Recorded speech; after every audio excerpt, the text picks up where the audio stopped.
We're going to begin this morning with the latest on the arrest of former FTX CEO Sam Bankman-Fried. That's right. The founder of the now bankrupt crypto exchange was arrested in the Bahamas last night after U.S. officials filed charges against Bankman-Fried. Well, right now, those charges have not been made public, but the arrest of Bankman-Fried comes after crypto giant FTX imploded last month and filed for bankruptcy a day before he was scheduled to testify on Capitol Hill.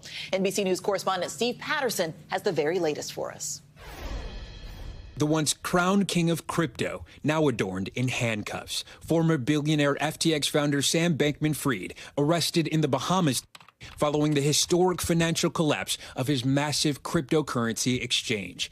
Attorneys for the Southern District of New York announcing the arrest, saying in a statement, Bahamian authorities arrested Samuel Bankman-Fried at the request of the U.S. government based on a sealed indictment filed by the SDNY, setting the stage for extradition to the U.S., where the 30-year-old former founder is expected to stand trial. Sam Bankman-Fried will almost certainly face charges in the U.S. because the Bahamas will extradite him. The arrest, a final blow to the crypto firm's stunning implosion that left billions of investor funds missing, starting in early November, when crypto media outlet CoinDesk reported on potential problems with Bankman-Fried's other company, Alameda, a hedge fund. Soon, concerned investors were demanding their money from FTX, causing what amounted to a run on the bank, forcing the exchange into bankruptcy. Bankman-Fried then stepped down as CEO, with Congress investigating. I made a lot of mistakes are things I would give anything to be able to do over again. A key question is whether FTX misappropriated customer funds when it made loans to Bankman-Fried's hedge fund. I didn't knowingly commingle funds. Bankman-Fried was expected to testify before Congress this week, before his attorneys declined. The arrest is the first move by regulators to hold those responsible accountable for millions in investments vanished, starting with the man at the top. Steve Patterson, NBC News. So let's bring in NBC News legal analyst Danny Savalos to kind of dig into this some more. So, Danny, I'm fascinated by this. One, we learned about the implosion of FTX last month. Why has it taken so long for charges to be filed, especially given, and we'll talk more about this later, but the many interviews that he's given? He's talked a lot about this. Yeah, because federal prosecutors don't jump into a prosecution. They're not state police. They plan, they collect information, they let you go make statements. Maybe they look at your phone calls, they check out what you're saying. And the feds have had a treasure chest with SBF giving public statements. And it might just be at this point the feds, the government thought, well, looks like he's almost finished talking publicly, so we might as well execute and get after him, get him arrested, and start the extradition process. And so walk us through that. What does this process entail, and how likely is it that they will successfully extradite him to the U.S.? It is 100% likely they will extradite him from the Bahamas. We have an extradition treaty with the Bahamas. There are countries that he could have gone to that we don't have extradition treaties with. Vietnam, Brunei, Russia, China. The Bahamas is not one of them. And the extradition treaty is pretty straightforward. The State Department makes the request. DOJ's Office of International Affairs is involved. The request is made to the Bahamas, to the Prime Minister. It's not a civil or criminal process. It's really something in between. It's not criminal in nature.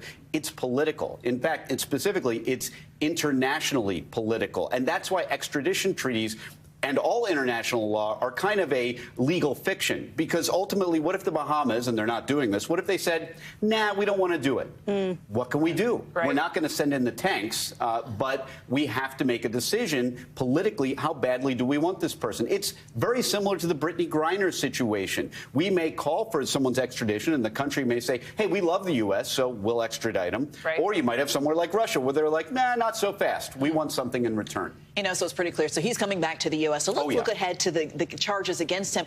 I talked about those interviews. He's given a number of pretty revealing interviews where he's talked about this implosion. One, have you ever seen anything like this, these kind of public admissions? And two, how might prosecutors use that in the case against him?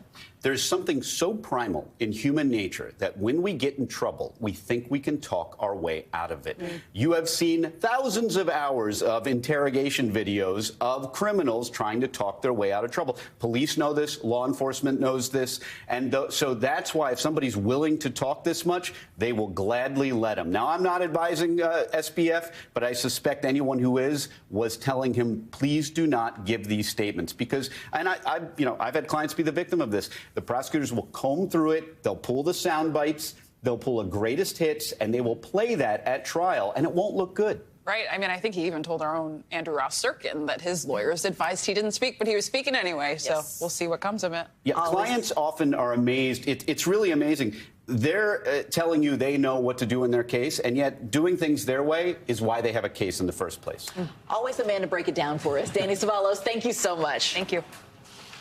Well, today we are expected to learn more about what's being called a big first step for what could be one of the biggest scientific breakthroughs in decades. Researchers now are using lasers to produce clean energy. NBC News correspondent Tom Costello has those details for us.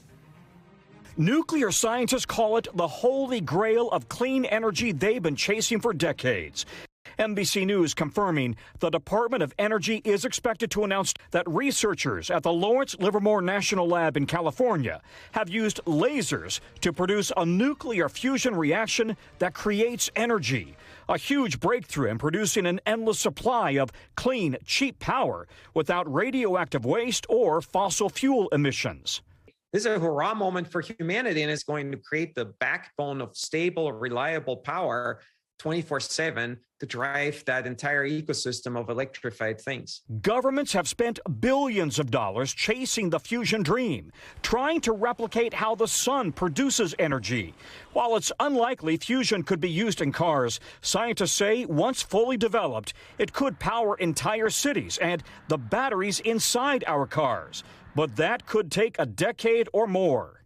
If we had fusion, we could drop fossil fuels immediately and forever, right? It would be game over. We would have all the energy we needed, more than all the energy we needed. News that researchers in a national laboratory made the breakthrough a boost to President Biden's efforts to go green. Scientists say it will take time to develop the massive fusion power plants that would power an entire city. But that's an engineering challenge. They've already made the breakthrough discovery to start the process. Back to you.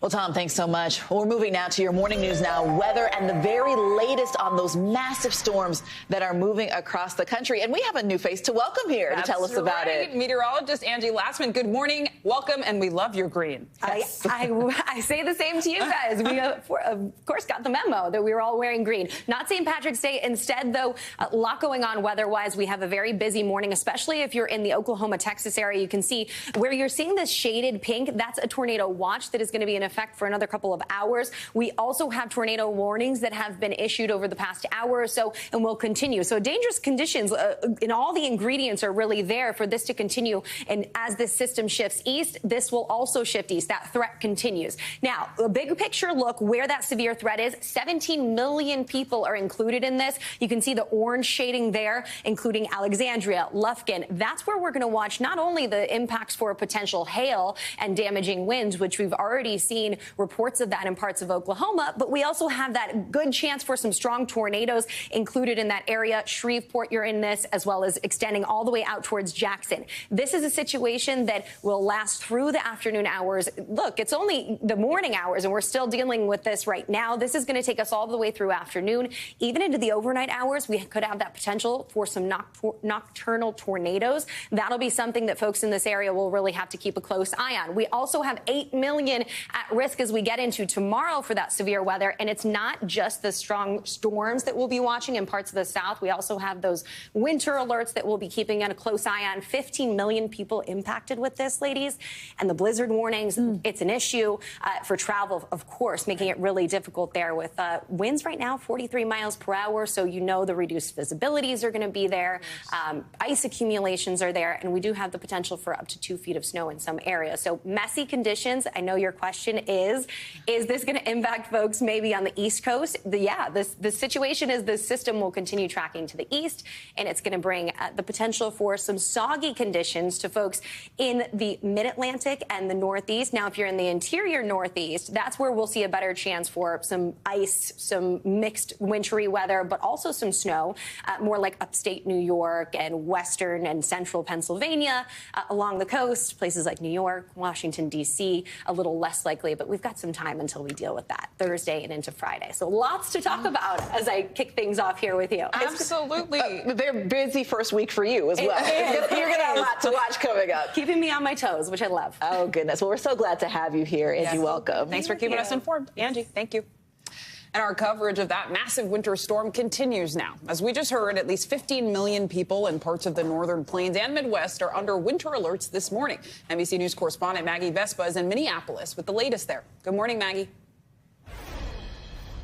Hey, good morning from quite literally the calm before the storm. Here in Minneapolis, these mountains of sand and salt are ready to go. Crews spreading this on the road this morning as this system barrels toward us. And when it comes to air travel, this system already wreaking havoc nationwide as well. Close to 700 flights delayed, more than 100 flights, well over 100, already canceled this morning as officials coast to coast plead with people to take this seriously and be prepared to hunker down at home. This morning, severe winter weather roaring across the nation. In the Dakotas, ice is the big problem. Slick roads causing accidents on the road overnight. You can see here on the truck, that's pure ice right there. And in below freezing temperatures, locals hopeful they don't lose power and heat. My family's gonna hunker down and pray that the electricity stays on so we don't freeze. Whiteout conditions pummeling the Rockies overnight with winds blowing up to 50 miles per hour. Colorado under its first blizzard warning in 2 years. It's one of several states on high alert this morning. In North Dakota, snowplow crews preparing to dig the state out of the anticipated big storm. Heavy snow also hitting the Central Plains. They're anticipating up to 2 feet in northern Nebraska and western South Dakota. Stay home if you can, stock up on supplies. In some areas, snow and ice-covered streets already making driving dangerous. In Utah, slick roadways caused this bus to lose control and crash onto its side. More than 20 passengers were hospitalized, including 2 in critical condition. The clear thought that hit me is when everyone just started panicking, screaming. Severe weather also making air travel brutal for many this week. I want to go home. I'm tired. On Monday, almost 3,900 flights were delayed and 173 canceled. And in some regions experiencing major snowfall, travel could be close to impossible in the coming days. On the West Coast, in Arizona, a rarely seen or heard winter weather phenomenon, thunder snow. And in California, they're clearing roads and cleaning up. The same storm system that dropped at least 4 feet of snow in the Sierra Nevada mountains is now bearing down on the rest of the country. And once again, leaders in several states bracing for the worst as this storm heads their way. In Texas, the governor activated the state's emergency response resources. And in South Dakota, that governor has closed all state government offices because of this dangerous winter weather. Back to you. Maggie Vespa, thank you so much. Thanks for watching our YouTube channel. Follow today's top stories and breaking news by downloading the NBC News app.